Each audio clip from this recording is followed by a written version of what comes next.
All right, good Tuesday morning. We're back with our Joshua series. Love it. We're going to tackle chapters 9 through 11. Yeah. Last time, remember what we talked about? Yeah, I think we're talking about the campaign through Jericho. Nice, yeah. And then kind of their Achan. Yeah. And the defeat at Ai. Yeah. The victory at Ai. Boom. And then kind of the rededication. Yeah, Does that covenant happen? renewal. Yeah, chapter 8. I think I'm glad you brought that up because I think that's important because it kind of like sets apart chapters 5 through 8 as this unit. Chapter 5, like everyone's getting circumcised. We're celebrating the Passover. Yeah. Oh, yeah, that happens before Jericho, doesn't it? And then this happens in chapter 8, this renewal. They're at Mount Ebal and Mount Gerizim, the blessings, the curses, just like Moses. So it's kind of this pivotal point that frames a lot of what we're going to talk about today. And man, you would think, like after this, they're probably going to be like straight as an arrow. No more hiccups, right? No, that's really good foreshadowing. We'll see some hiccups right away. So I hope you're excited. Let's go ahead and take it to the next level. Let's fire up that twangy music.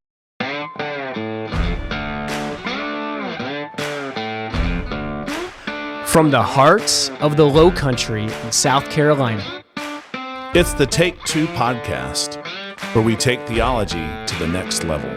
And so Joshua 9 through 11, what we're going to talk about today, I thought maybe we could back out, zoom out, get the overview. 30,000 level. I love it. And then get on the ground after that All right. and dive in. Deploy the troops. That's right. Kind of literally speaking. Yeah, hey, military. We're hitting all the beats of Joshua. And so if we're looking at chapter 9, it's a really good illustration of Israel trying to do things without Yahweh's help. We see them pay the consequence. You kind of alluded to that. Yeah. And then the rest of our time, chapters 10 through halfway through 11 verse 15, we see Yahweh with Israel and the success they have in these campaigns that they go through. Chapter 10 talks a lot about the southern campaign. And the beginning of chapter 11 talks about the northern campaign, which tees everything up to Joshua 11, 16 through 23, the rest of the chapter. That's really a broad summary of all that they achieved. And then after that, we get into the less talked about. They don't make flannel graphs for casting lots and all the land divvied up. Yeah. That's always been a confusing time. It's good. So we should just skip it. Yeah, right? just skip it. It's probably not even in there for a real reason. So I'm looking forward to getting to those just because they're less talked about. Today, we'll have familiar stories that you probably heard. Talk about some good discussion. I think, teasing it. The sun stood still. What's that mean, Yeah, that's a lot of good theories pondering. out there. Yeah. So anyway, let's get into Joshua chapter 9. Can you read for us verses 1 and 2? Yeah. It says, "Now it came about when all the kings who were beyond the Jordan, in the hill country and in the lowland and on all the coast of the great sea toward Lebanon, the Hittite and the Amorite and the Canaanite and the Perizzite and the Hivite and the Jebusite heard of it, that they gathered themselves together with one accord to fight with Joshua and with Israel." Thank you, Michael. And if you remember this, chapter 5 starts similarly in the fact that the Amorites heard that what the Lord did and they had a response. Here we see that all the kings heard of the Israelites and they had this response, and their response is, let's band together. It's kind of our shot at making this happen. And we'll see this again, I think, another time or two, but it kind of is a way Joshua is broken up. In verses 3 through 15, we see really Israel drop the ball, really show a lack of wisdom of Yahweh, and it all centers around Gibeon. Oh, man. Smart people, man. Pretty tricky. So I was looking this up. Gibeon, 6 miles northwest of Jerusalem, if you're looking at a map. That's pretty close. Pretty close, yeah. And so they seem to know, like they know what's going on. If you read Deuteronomy 7, Israel's supposed to devote every person in Canaan to destruction. That's like in the Torah. The Torah was just reread, re-expressed, rewritten by Joshua. So maybe these rumors are starting, and they've heard of Jericho probably and Ai, and they're like, they're not just like killing the men. Or it's like this is bad for everyone. You know what I mean? Now they could have fled, right? That's probably an option, for sure. If the Gibeonites had said, you know what, we're not going to try to face off with Yahweh. We're going to flee and move out. It's not as though Joshua would have pursued them to Probably kill not. them Yeah, all. they're out of the land because Right. if they know that, hey, if you're in the land, you're free game. Yeah. Just get out. One of your options is leave the land. Right. So my apologetic mind. Yeah. Because there are arguments that this That's was right. a genocide, and Right. that's if leaving the land is Yeah. an option, then it's not technically Like if a China genocide. came here and was like they're like, we just want Alabama. Yeah. You could just, all right, you can have it. We're just not Right. going to go there. If we're like, hey, we're just laying down. Right. Not that we would give it, but Right. yes, yeah. And what I think is interesting is I don't know how much Gibeon like knew the Torah, or they're like they've heard these things or not. They're not that far away from some of where the Israelites have been. But in Deuteronomy 20, it talks about making treaties with people, and they've got to keep those treaties. And I don't know if they knew that or not, or they're like, hey, this is our only. Maybe they knew some of the Torah and were using that to their advantage. So anyway, either way, they knew, they were savvy enough to not pretend like they were just a few miles away, but that they were really, really far away. Yeah. And would you say that Joshua and the children of Israel were in a different relationship or different type of relationship with Yahweh right now than what someone might be if they're buying a home? Yeah, right. Yeah, different. Yeah. So I remember being young and reading this and thinking like, I mean, it seems kind of harsh of a penalty for them. But, and then I think there's two different perspectives. We're about to read the verses, but you're probably familiar with the story. Yeah, right. But you could have the perspective like, wow, look what happened to Joshua when they didn't consult God with this decision. We should consult God for every single decision we make. We'll let God make the decision on whether we should buy a house.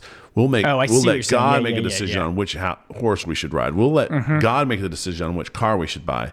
Because look what happened to Joshua. You could go there. Right, yeah. Or you could be like, wow, God was really harsh with them, and they got tricked, but they were kind of reprimanded for it. But I think the key difference is if you've listened to our first couple episodes, like God has appeared in the angel of the Lord to Joshua, talked to him about it. Yeah. They do have the Urim and the Thummim. Yeah, that's right. Yeah, and so there's like no reason for them not to consult God. Like this is what they've been told to do directly. Totally, yeah, and it's exactly right. I'm gonna go ahead and read verses 3 through 6.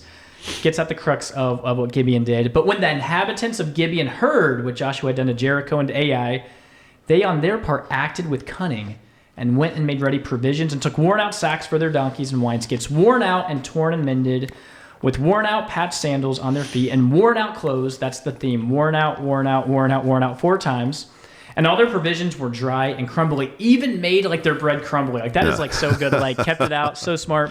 And they went to Joshua in the camp of Gilgal and said to him and to the men of Israel, "We have come from a distant country, so now make a covenant with us." But the men of Israel said to the Hivites, "Perhaps you'll live among us? Then how can we make a covenant with you?" I think this is good because they actually thought this could be true. Like it's not like they didn't totally think it through. Right. Anyway, we can stop there. You can kind of see what they did. That deception was kind of really thought out through and through.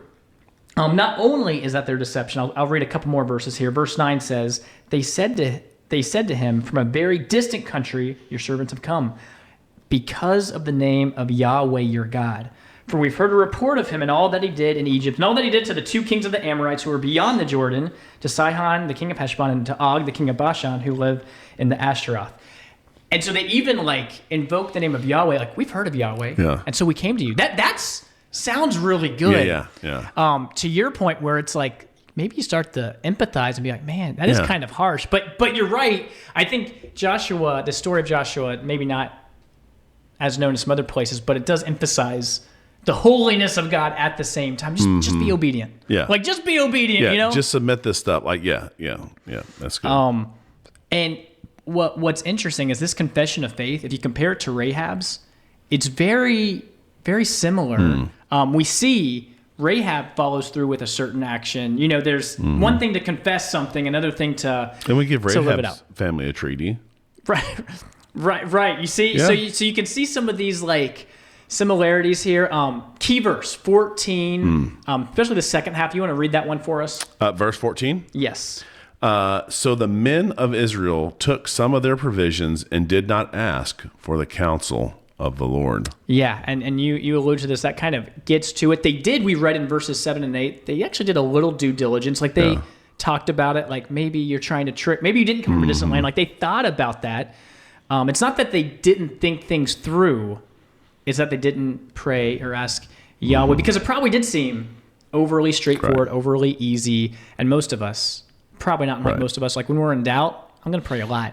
Yeah. When I feel like it's given, maybe I'm not as given to pray as much. Yeah, and I'll just say, based on my earlier remarks, I'm not saying don't pray and ask God for wisdom. Right, totally. That you would make, but Yeah. But here, they didn't even seek the counsel of the Lord when they had, divine lots that they could cast to see. Yeah, they had. Are we being tricked? It's right there. Yeah.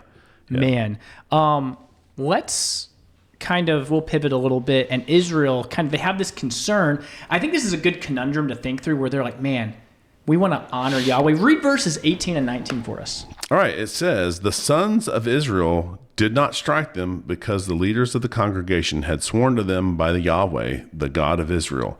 And the whole congregation grumbled against the leaders. But all the leaders said to the whole congregation, we have sworn to them by Yahweh, the God of Israel, and now we cannot touch them. Yeah, so they found out that Gibeon was actually their neighbor, but the leaders were like, we promised before Yahweh. The people were like, so what? They lied to you. Promise is broken. Like, I'll just come. But they were like, no. We don't want to do another wrong on top of it, right? Because I think in our Western minds, a lot of us would be like, they false lied pretenses. Yes, So exactly. It makes sense. It nullifies the contract. Totally, but that wasn't their reaction. Yeah. They're like, no, we're not And I going to. think God kind of honored that. Yeah, exactly. Yeah, Yeah. because it goes against, I think, maybe how some of us would think because they were deceived, but they were saying, hey, we messed up. They kind of owned it and then lived in obedience in the midst of a rough situation rather than taking the pragmatic way, which in America, we're all about pragmatism. If there's if you can justify it. So anyway, where they land the solution would be, you know what? You just see us. You're going to be woodcutters. You're going to cut our wood. You're going to draw water for us. You'll kind of be our slaves in that regard. And then, we get to the end of this section, 22 through 27. We'll read it here, kind of a recap of the whole story, but it says in verse 27, but Joshua made them that day cutters of wood and drawers of water for the congregation and for the altar of the Lord, altar of Yahweh, to this day, in the place that he should choose. And what I find interesting here, they would do this for the house of God. Isn't this interesting? Like maybe there's some redemption in this. Like they were deceptive, but I don't know. But they're probably going to hear and see sacrifices and really hear a lot of great things and see God at work. Convert to Judaism. Yeah, exactly. I think that probably if they happened. convert, do they get out of this sentence? I don't know. I don't know. So so they were cursed in this way, but in a way, I think we do see some of God's mercy, and who knows how some of that shook out. So that's chapter 9.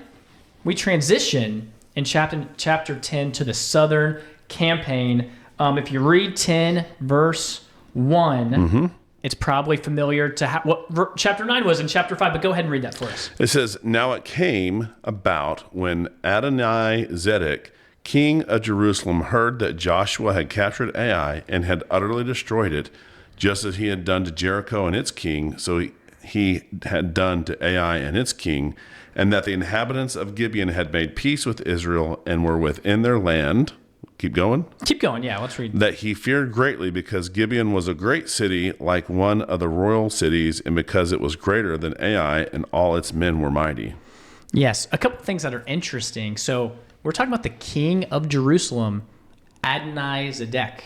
That kind of sounds like Melchizedek. Yes, Isn't that it kind of does. interesting? And Adonai is like Lord, right? Yeah, exactly. So it's I think it's like righteousness of the Lord, whether it's, probably not Yahweh, but it's probably comes from, it's like Jerusalem. That's maybe a theme from previous kings. So I think that's King of interesting. Salem, Exactly. King of Jerusalem. Yeah.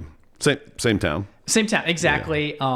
This guy, he was fearful. They heard about Jericho, Ai, and turns out Gibeon wasn't like a pushover city. This was a stronghold, mighty men. This is not good. So he reached out to all these other kings, king of Hebron, Jarmuth, Lachish, Eglon, and he's like, hey, let's get together, and we're actually going to take Gibeon kind of back. We're going to, some of this territory that was lost, we're going to kind of take it back. Verse 5, I will read this. It says, then the 5 kings of the Amorites, the king of Jerusalem, the king of Hebron, the king of Jarmuth, the king of Lachish, and the king of Eglon, gathered their forces and went up with all their armies and encamped against Gibeon and made war against it. We see Gibeon say, Joshua, you got to help us out here. Hey, we tricked you, but we're friends now. We're drawing that water awfully well. Can you help us out? Go ahead and let's read verses 8 through 11. There you go. It says, the Lord said to Joshua, do not fear them, for I have given them into your hands. Not one of them shall stand before you. So Joshua came upon them suddenly by marching all night from Gilgal, and Yahweh confounded them before Israel, and he slew them with a great slaughter at Gibeon, and pursued them by the way of the ascent of Beth Horon, and struck them as far as Azekah and Makkedah, as they fled from before Israel. While they were at the descent of Beth Horon, the Lord threw large stones from heaven on them as far as Azekah, and they died. There were more who died from the hailstones than those whom the sons of Israel killed with the sword. A couple things here. I think this almost encapsulates like the book of Joshua in a nutshell. Verse 8 says, don't fear them. I'm giving them in your hands. That's like shades of like chapter 1. Like we see this motif of like, be courageous, be strong in the Lord.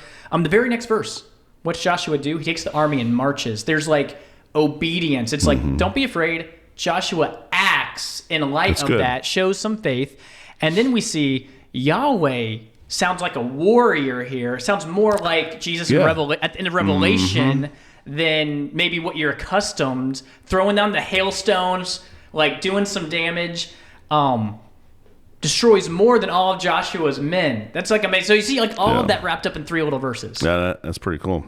I'm going to read verses 12 through 14. We'll spend some time talking about this. At that time, Joshua spoke to Yahweh in the day when Yahweh gave the Amorites over to the sons of Israel. And he said, in the sight of Israel, sun, stand still at Gibeon, and moon in the valley of Ajalon. And the sun stood still, and the moon stopped, until the nation took vengeance on their enemies. Is it not written in the book of Jashar, the sun stopped in the midst of heaven and did not hurry to set for about a whole day? For there has been no day like it before or since, when Yahweh heeded the voice of a man, for Yahweh fought for Israel. Sun stood still. This is the classic verse that if you start reading down rabbit holes, there's a million different explanations. Like what was going on here? So let's talk about it. Did the Earth's rotation just like stop rotating right there? Yeah. Some people have said maybe there was an eclipse of sorts. Some people look at this and says it seems like the sun stood over here and the moon was over here. Like it couldn't be an eclipse because it seems like there's 2 geographic places where the sun and the moon were. But how would an eclipse help? Well, I think some light? people would say things like, in those cultures, if there's an eclipse, it's like, it throws the other army into a panic. Like, do you know what I'm saying? Like it's a bad omen, or even the way rather than being supernatural necessarily, like the sun literally stood still, they would say things like, in the Jerusalem culture, if you saw the sun and moon like that, that meant judgment was upon you, or something like that.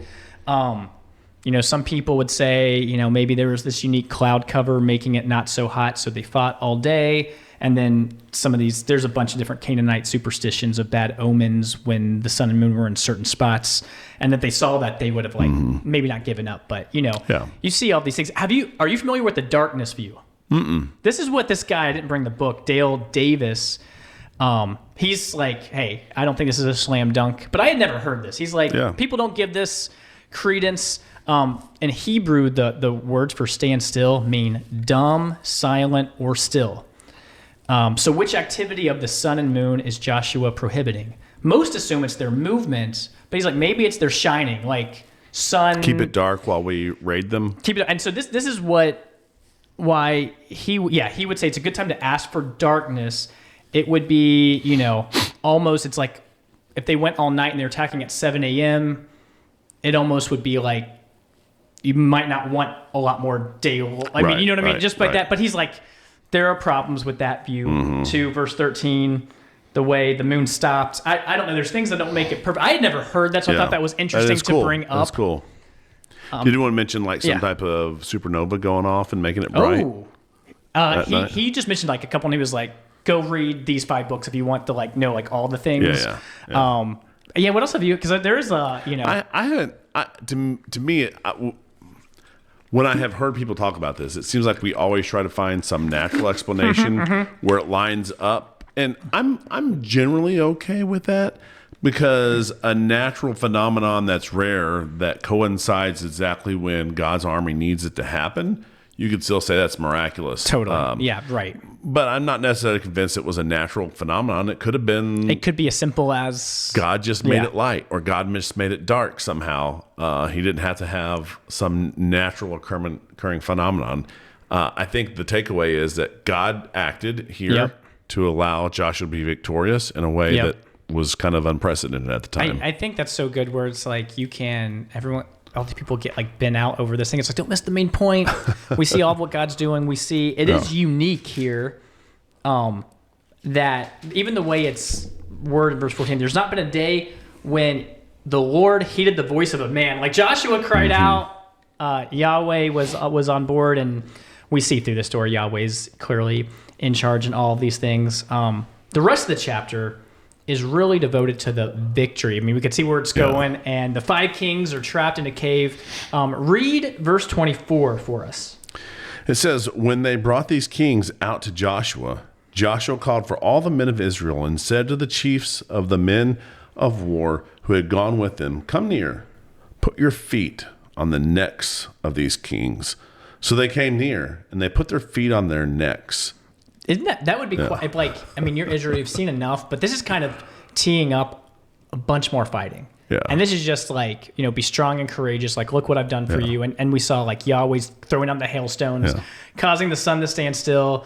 That'd probably be pretty impactful. Where I was like, I think we can make this happen. So anyway, through verse 27, 28, we kind of see the victory there. The second half of chapter 10 just shows more and more conquest of the south part of Canaan. 6 more towns decimated by Israel. Seems like, if you start reading through all this, seems like a lot of conquering had to be done. It almost makes you wonder in Judges 1, like, how much more did they have to do? Right. Well, even through, like, 2 Samuel, they're ridding the land. So it's crazy. It is crazy. Did they sneak back in? Or they're just getting the city states, and then the in-betweens, there's like these nomadic people and stuff. It's I know, but there's so many. I bet that's part of it. What this one commentator makes this point, I think it's interesting, is that in chapter 10, in verses 28, 32, 35, 37, 39, 42, we see this phrase about taking the land, or they took the lands. When we look at in Judges, we see the word, they're called to possess the land or occupy the land or to drive out. It's like a little bit different verbiage where they took everything, but they didn't necessarily possess or settle or drive out and do all the... I'm sure that would have been challenging to... it's like, we got a nice little town here and let's not, But have you ever played Risk? I have played Risk. So maybe it's like, in Risk, you can like take a continent, but you don't like have all of it. Yeah. And so then maybe you have the borders of it, but then you need to multiply your troops and, just eliminate all the enemy from that. So you can start getting those troop bonuses for that continent that you have. There you go. Yeah. It's exactly what it is. Chapter 10 comes to, and read verse 42. It kind of sums up why Israel was victorious. Joshua captured all these kings and their lands at one time because Yahweh, the God of Israel, fought for Israel. Also, great encapsulation. Like Joshua was the means, but it was because of what Yahweh did. It's like you can't escape this theme anywhere. So we covered chapter 9, chapter 10. We're shifting. Chapter 11, 1 through 15 is all about the conquest of northern Canaan. If we read, verse 1, it says, when Jabin, king of Hazor, heard of this, and then he acted. So kind of the same heading. They hear about what's going on. This place, Hazor, is located 10 miles north of the Sea of Galilee. Supposedly a major force that was close to a major trade route, the Via Maris, and then that like kind of trade highway that went from Egypt to Mesopotamia and Syria. So if people think archaeologically this is where it was, this was like a major city, major kingdom in the Syria-Palestine area. So this is probably a big deal. In verses 1 through 5, we see kind of this similar thing. Many kings come together in the north to stand against Israel. All kings, if you look where they're at, probably around Galilee. Nazareth. Exactly. And in reading this, you kind of get the idea. Maybe you can read verse 4. I think we get the idea that there's a lot of people here. They came out, they and all their armies with them, as many people as the sand that is on the seashore, with very many horses and chariots. Seems a little overwhelming. Probably seems like, okay, like they had just had this great victory, but probably a little bit crazy. I think also, you mentioned with the horses and the chariots. So you see all the people, and then chariots in those days. You know, some people overwhelming. That's right. That they got the technology, they got the horses that can run around these tanks of sorts with the chariots. And we really get to the heart of it. I'll read verses 6 through 9. And Yahweh said to Joshua, don't be afraid of them, the same theme. For tomorrow at this time I will give over all of them slain to Israel. You shall hamstring their horses and burn their chariots with fire. So Joshua and all his warriors came suddenly against them by the waters of Merom and fell upon them. And Yahweh gave them into the hand of Israel, who struck them and chased them as far as the great Sidon and the Misrephoth Maim, and eastward as far as the valley of Mizpah. And they struck them until he left none remaining. And Joshua did to them just as Yahweh said to him. He hamstrung their horses and burned their chariots with fire. Seems like a waste of resources. Exactly. Like you might look at that and be like, they could have used those horses. Yeah. I like hamstringing a horse, if you know what I mean. They hamstrung them. Yeah. That's tough on the horses too.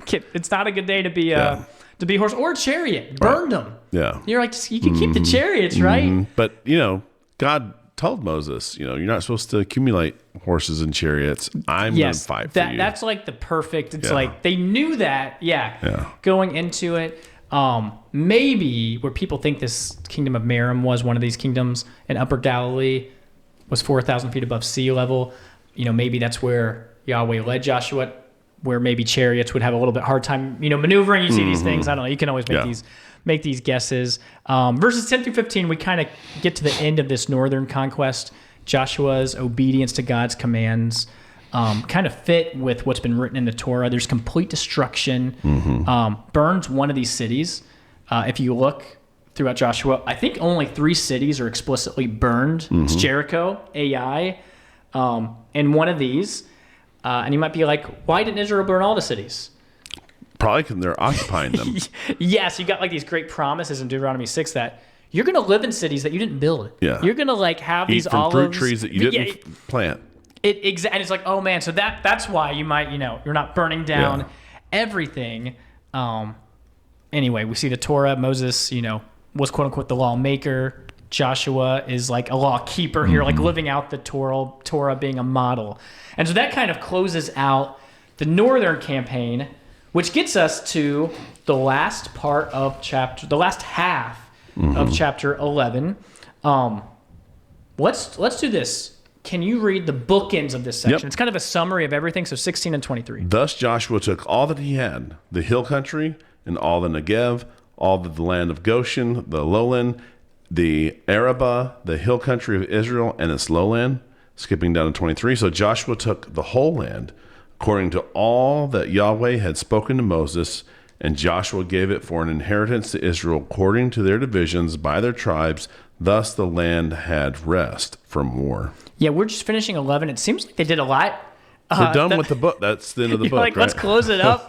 And the verses you read, it mentions the hill country, places in the Negev and the Dead Sea, and then also mentioned places like Mount Hermon in the north. So it is like this summary, like, We got the north, we got the south, we got everything in between. Of note, verse 18, I'll read this. It says, Joshua made war a long time with all those kings. I think you can read it and be like, we got Jericho, we're just like motoring through. It probably was, exactly like any, long war. You just have to think of like how much it wore on them. And in this book I was reading, they did math based on Caleb, saying if Caleb was 40 when Moses sent him as a spy, and then it says from that in Joshua, from that time entering Canaan, Joshua was 78. It was 78 years old. He receives his allotment for the land when he's 85, so it's probably around 7 years or so. Okay. Which is a good number, 7 years of conquest. Actually, that's true. But it wasn't like this was overnight. They just ransacked. I mean, it seems like they were very successful, but you got to think 7 years of war, man, probably gets old after a while. Yeah, it's like 7 years without going to the Super Bowl or something. You're like, I can't imagine it. You're like, unfathomable. So it's a lie. We see more of what Yahweh did. I like these verses. If you want to read verse 19 and 20. It says, there was not a city which made peace with the sons of Israel except the Hivites living in Gibeon. They took them all in battle, for it was of Yahweh to harden their hearts, to meet Israel in battle, in order that he might utterly destroy them, that they might receive no mercy, but that he might destroy them just as Yahweh had commanded Moses. Man, keeping in mind they had, 400 years of mercy or whatever, what I mean? Right, yeah. Also of note, if you read just a little bit past this, it says, there was none of the Anakim left in the land of the people of Israel. Only in Gaza, in Gath, and in Ashdod did some remain. Foreshadowing Goliath, Gath, right? Yeah, so it's like they cleared the land from these giants, but Anakim bloodline still there. But that's a big deal because that's the reason they wandered for 40 years, the Anakim. So it's like they did that. You read verse 23, inheritance and rest. And I guess I lied. I've got one more chapter that we'll just breeze right through here. Not because it's not important, but because I think we can summarize it pretty quickly here. Because this is the classic chapter. If you're going to skim you start reading on your daily Bible and you're like, okay, I think I got this. So, it's a very long list of all the kings of the land when the sons of Israel defeated and whose land they possessed. And then it just goes on. It starts with Shion, king of the Amorites, who lived in Heshbon. And it just goes through. There's Og of Bashan. Over Mount Hurt. Yeah, so they're all here. It kind of lists everything like you said, and the way it's kind of broken down is verses 1 through 6 are kings defeated by Moses, and then 7 through 24 Joshua. So it's kind of like combining. It's like more of a summary, combining everything together. And I love, like you mentioned it, Sihon and Og. These are the kings that are like always mentioned. These are like the big, these bad kings. Like those are like in all these lists you read, they're like always there. They're actually referenced in Psalm 135, Psalm 136, Nehemiah 9, Deuteronomy 31. These are like very important. And we see unity here between Moses, Joshua. Unity, it does come full circle. We kind of started out some of this with, Gad, half tribe of Manasseh. These tribes like on the other side of the Jordan saying, hey, we're going to fight with you before we settle back. And they did their job.